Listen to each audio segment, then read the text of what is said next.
चुनावी है और ऐसे में दिल्ली में भी करीब 2,33,000 के आसपास केंद्रीय कर्मचारी हैं। तो जाहिर सी बात है जो सियासी विरोधी हैं उनके निशाने पर केंद्र सरकार का ये फैसला होगा और आचार संहिता के उल्लंघन की बात कही जाएगी।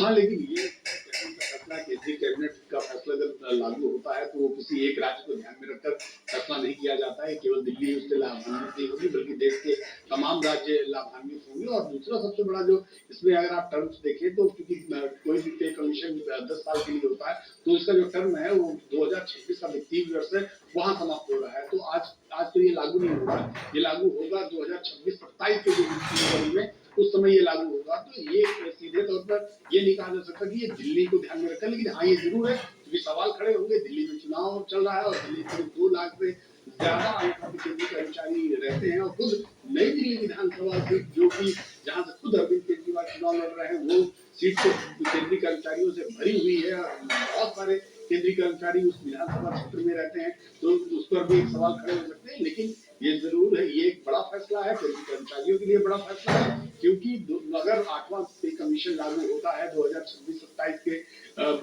वित्तीय वर्ष में तो वो सीधे तौर पर लाखों कर्मचारी जो इस देश के हैं केंद्रीय कर्मचारी उनको इसका सीधा लाभ मिलेगा, सीधा इसका इम्पैक्ट उनके परिवार पर जाएगा।